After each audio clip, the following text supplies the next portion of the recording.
I'm Fox 10 investigator Justin Lum. You're watching a Fox 10 digital exclusive as we break down updates on the Preston Lord murder case. I'm joined by Fox 10 anchor Ellen McNamara. And Ellen, big news last night, the night of March 6, 2024, as Queen Creek Police and the Maricopa County Attorney's Office had a big presser with a major update with indictments in this homicide investigation. You were there. Just take me through that. I'm sure there was a feel of relief in the room between these agencies. Yeah, no doubt. So last night we learned that 4 people, teenagers and young men, were indicted and charged with first-degree murder in the death of Preston Lord.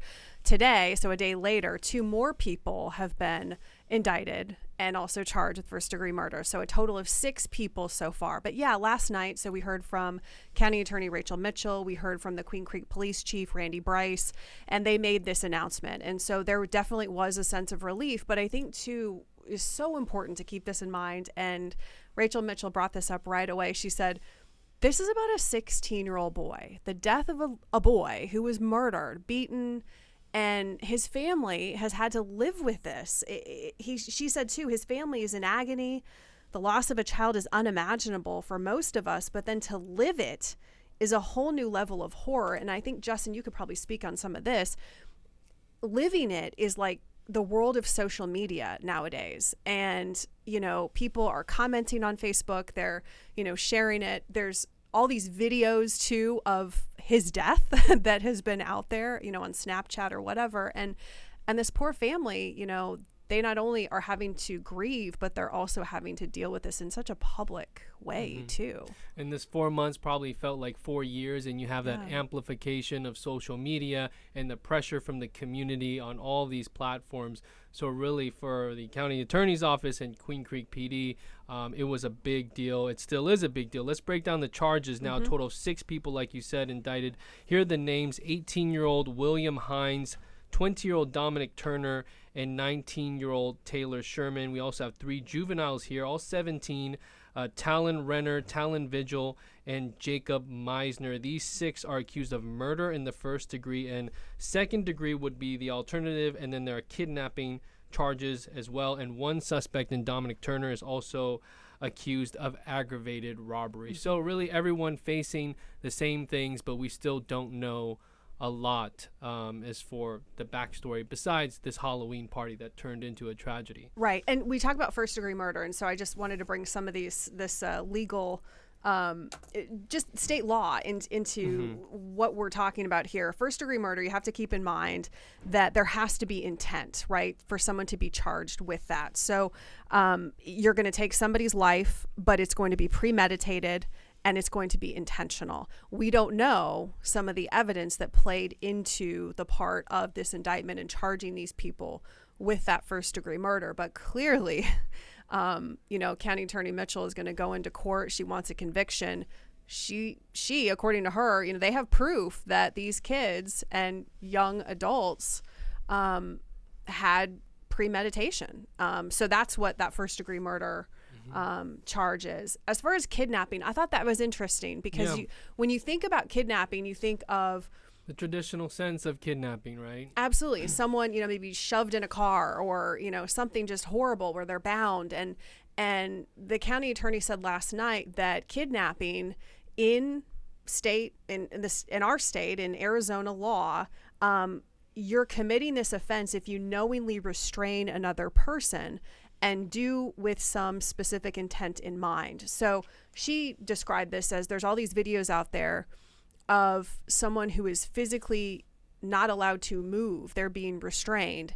And by state law, that is kidnapping, and it's a felony. So that's why this kidnapping came into play. We don't know about the robbery, but honestly, that could be anything. You could steal someone's shoes, and if there's violence involved, then that certainly could come into play. So, but yeah, those are some of the charges. So of course we want to see what that motive could be, but we can right now because documents, specifically the Form 4 probable cause statements, are sealed. So we don't know what exactly led up to this besides what videos and witness testimony there is. There was a lot of people at this party. You got to assume to catch people up. It stems back 4 months ago to Queen Creek, a Halloween party where 16-year-old Preston Lord was found beaten with life-threatening injuries. So sad that 2 days later, he just didn't make it. He died of these terrible injuries. A tragic case. And surrounding this, we have several incidents that we can't ignore of teen violence in the East Valley, specifically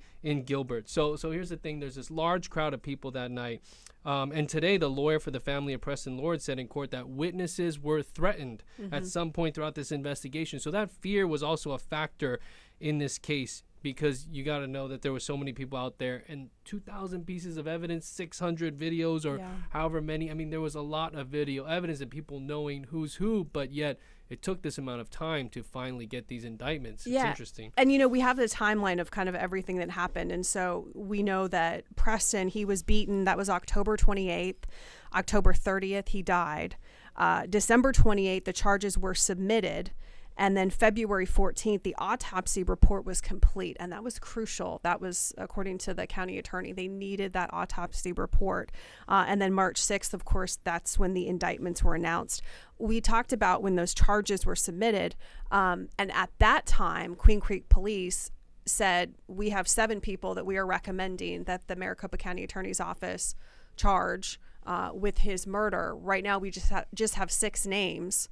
And so, you know, there could be another indictment, another name that comes up. We just don't know. Yeah, we're still waiting for that 7th person, if that happens or not. Are they a juvenile? Are they an adult? And is it a name that we've heard before? Because in this case, we've heard a couple of these names being repeated in other assault cases in the East Valley, specifically Gilbert, like William Hines, who has 3 aggravated assault cases tied to him, one of them including an in-and-out attack in December of 2022.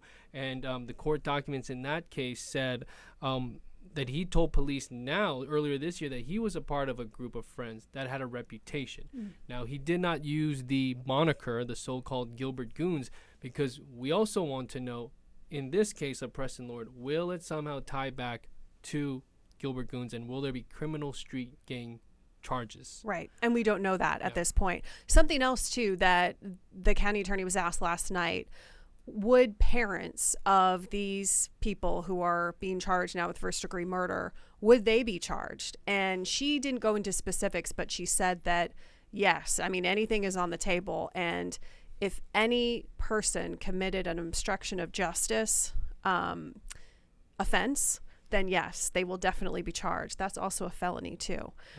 So, I mean, they're going after whoever they feel needs to be held accountable for the death of Preston, but they also, you have to make sure that everything is buttoned up when you go into that courtroom, because some of these people are going to have some pretty good defense attorneys as well, because some of them do have the means to have that. And hence why the judge granted this $1 million secured cash bond. I know one of the lawyers for the defendants, I think it was Taylor Sherman, asked for a $500,000 bond, claiming that he didn't have the means.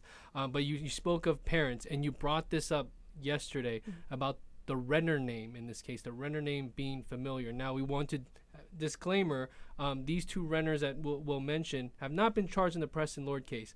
But before Talon Renner was arrested in this case, his father was arrested on drug charges, and his older brother an aggravated assault case stemming from Gilbert at a parking garage. So we're starting to see these names pop up again. Those 2 people have not been charged in this specific case. Yeah, and you know, when the indictments happened and then people were being arrested just yesterday, so that's March 6th now, we saw that the SWAT team, the Gilbert, it was Queen Creek Police, the SWAT team, they were at the home of Becky Renner, who is the mother of Talon Renner, and we could hear from the SWAT team, the police, saying, "Come out with your hands up." So, you know, that was interesting too, just because that was happening in this Gilbert neighborhood. It's a gated community, and a lot of neighbors were, you know, I not relieved, but they certainly knew that things were happening because they'd heard things.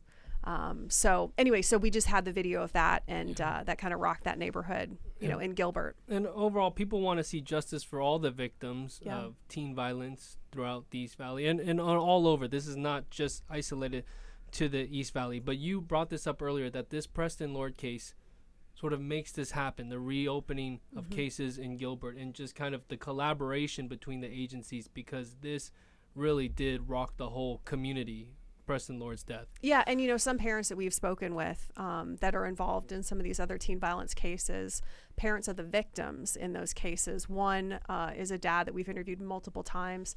They sent their young son overseas after he was beaten because they feared for his life and they didn't want their son to die. And so he was very relieved last night when I spoke with him. He was outside the Maricopa County Attorney's briefing in Queen Creek, and there was that sense of relief from him. But he has always said that Preston did not need to die, because if these teen violence cases, according to him, from his perspective, were taken more seriously from the very beginning, then Preston might still be alive. Yeah. So that's been the belief by a lot of different parents across the East Valley who have some serious ties to what has happened. But that's just from one perspective, the father of a victim of teen violence. And you're talking about Richard Keener, whose son, he was attacked at the In-N-Out in August of 2023, and it totally, he hasn't really seen his son, and I'm sure he misses him. Yeah. So there's a lot to happen still. The judicial process here. These suspects the adult suspects at least have arraignments on the 13th. They're held on these $1 million bonds, as are the juveniles. And then will we see that seventh person indicted?